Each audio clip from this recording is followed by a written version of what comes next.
talking to Madeline Grown. Let's welcome her. Come on in, Madeline. Hi. How you doing? It's been so long. It's been like 3 hours. I know. How are you? I'm grand. So how has Precalc been going? Well, Lindsay, I'm not going to lie to you. It was a little bit of a struggle this year, but I learned a lot. Well, that's great, Madeline. Well, as we take a break, we're going to talk about some of your problems that you had, okay? Oh, great. I'd love to show you. All right. Guys, thanks for watching The Ellen Show. We're going to take a quick break, but we'll be right back after these messages.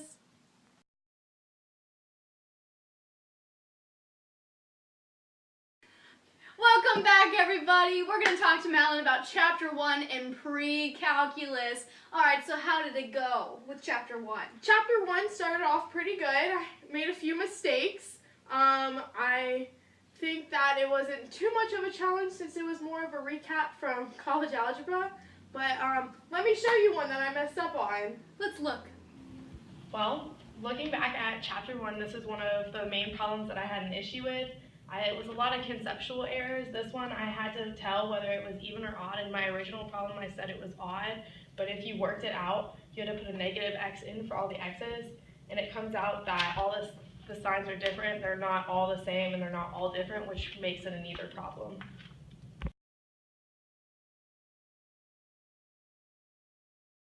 Welcome back. Now, Ellen, you were telling us about Chapter 2. What were some of your strengths and weaknesses? Lots of strengths. My one weakness was I did not factor on number 6 on the test. Now, I hear you're going to show us how to correctly execute this problem. Yes, I am. Would you like to see? Let's take a look. On the Chapter 2 test, I had a lot of computational issues. For example, number 6, we were supposed to find all the real zeros of this equation, and I personally forgot to factor it. So once you factor it, you just set all of these things equal to 0, and make sure that if you are taking a square root, that you have plus or minus 3, in this case with 9.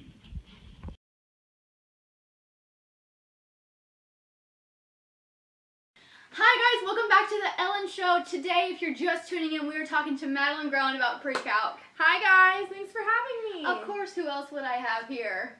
Considering it's only a class of 5. Ha! Okay, so how did Chapter 3 go for you? Chapter 3 went really well. It had a lot to do with logs, and logs was something that went real well for me. I did really well on the test. This is one of my better tests, and actually I have a problem to show you that was one of the very few I messed up on. Okay, let's look this way now and see if we can look at it.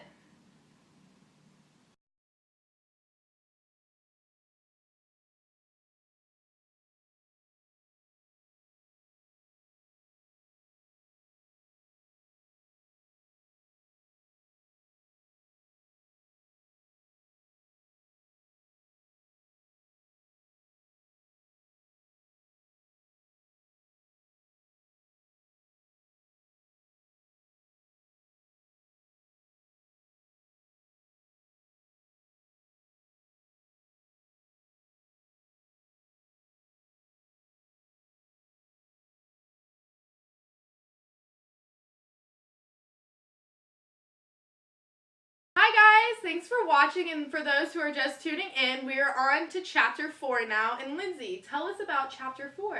Chapter 4 actually went really well for me. Finding the 6 trig functions went really smoothly, and I just blew right by it, but there was one problem that I did get wrong on the test. Let's take a look at it.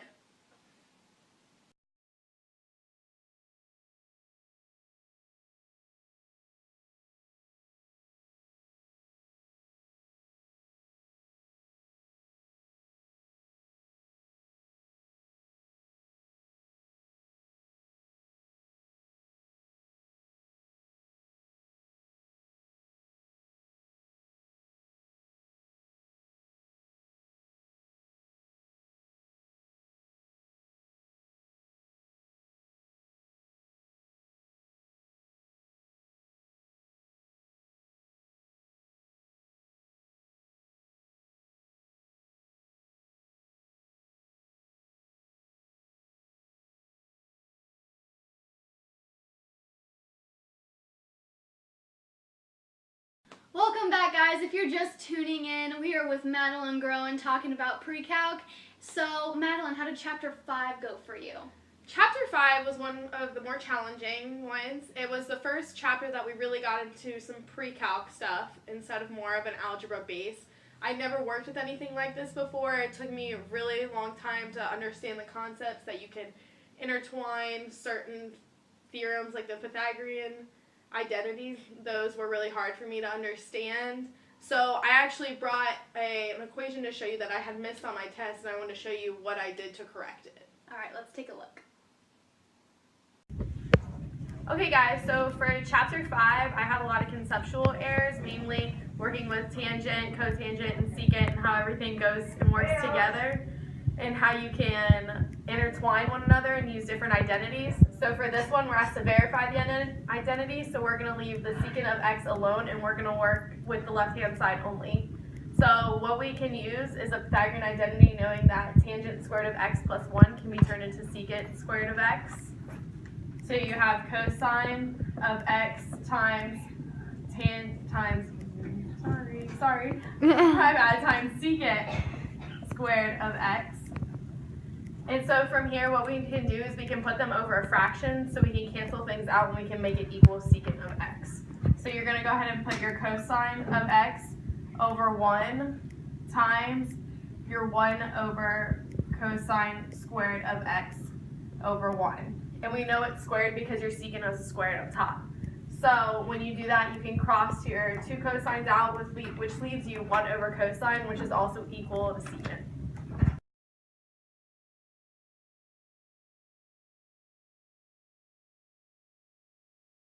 Well, Lindsay, you've now seen most of my mistakes that I have made over this semester.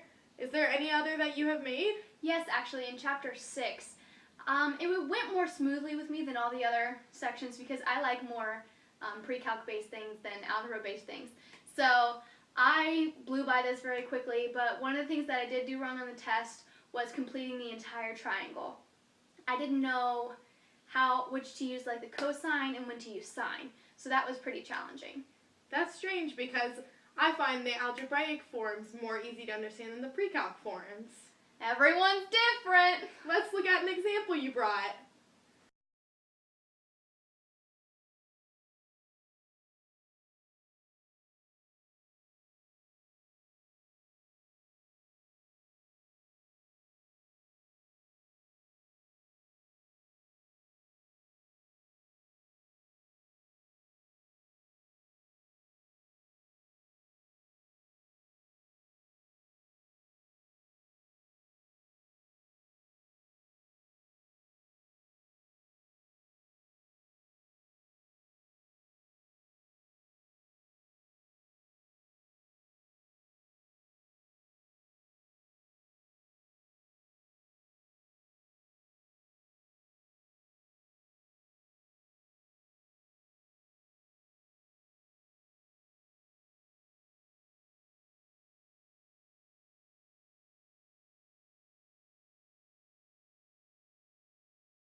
Well, guys, thank you for tuning in, but it's almost time to leave. But first, we're going to talk to Madeline a little bit about what she would change during her whole time at Precalc. If there was one thing that you would change or do better, what would that be? Well, most of my errors were either an error in communication or conceptual, so I would probably look back over my notes before I did it more and fully understand the concept that we're learning. And when I have a test, look over my answers 2 or 3 more times just to be 100% sure, because most of my problems were in little details. Well, you know what my mistakes were. Is there anything you would change? Well, most of my mistakes were computational. So I either plug it into my calculator wrong or do mental math wrong. So I would probably check it over again and again and make sure that the answer that I have is 100% correct. That's easy to fix. Yeah. Well, guys, thanks for tuning in, but I'll see you next week. Bye. Let's give Madeline a round of applause.